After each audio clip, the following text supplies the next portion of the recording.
Hi guys. Today we have a very important topic, which is this guy.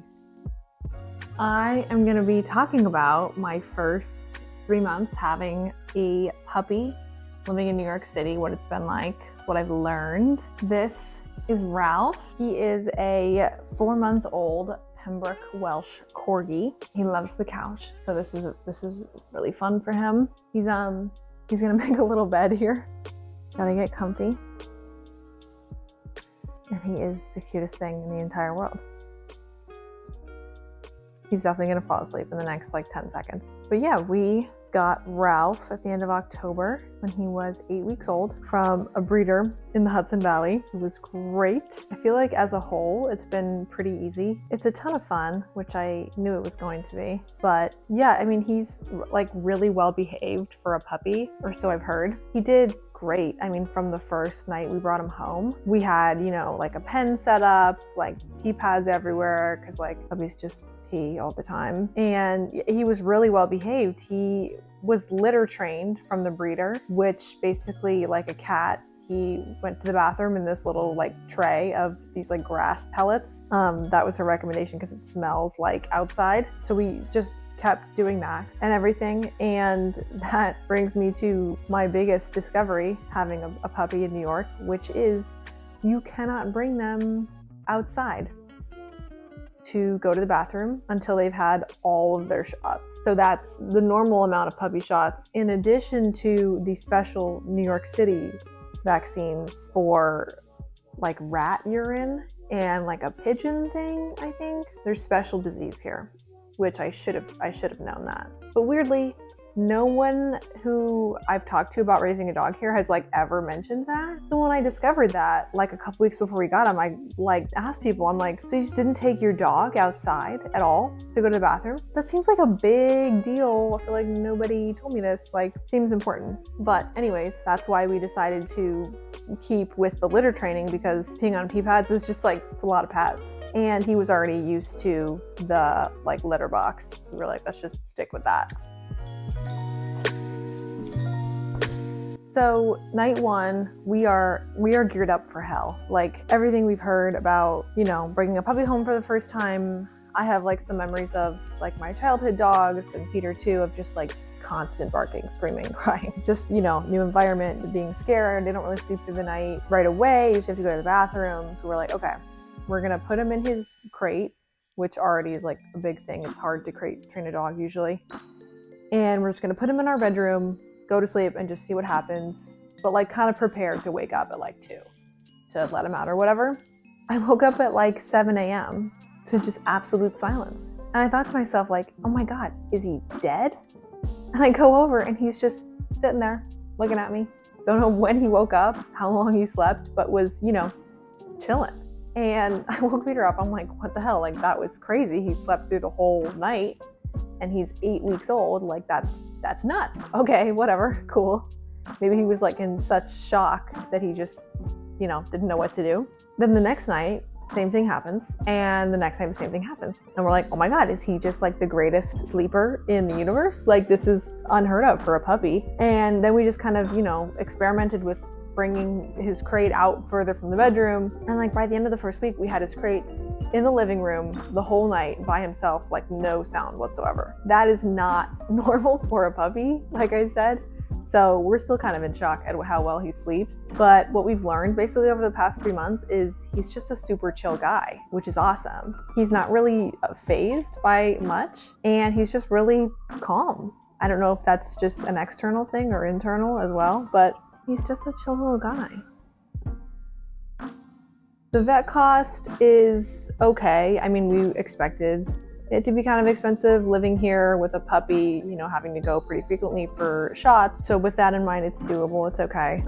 He's done great with his vaccines, and he's just basically been an indoor dog, basically a cat. And then we went home for the holidays, which was a big step for him. We took him on a flight to California from New York. On the way there, we were really nervous about him not making it, because besides sleeping through the night, I mean, he doesn't go more than like an hour or two without going to the bathroom. So we were really nervous about that. We ended up getting a connection to Chicago, which helped a little, but he did well. I mean, he's, like I said, a really chill guy. So he like whined for a second when we got on the plane. Then he was like, all right, I'll be here, and then just went to sleep. He got kind of restless every like 2 hours on each flight. But I think he was just kind of bored and was like, I don't want to do this anymore, which same. And he made it pretty much totally fine. He definitely enjoyed being in California, where he had a backyard and like a normal environment where he could go outside. Again, I cannot believe that nobody mentioned this to me. When I was talking about getting a dog, he loved our parents' backyard. Both Peter and my family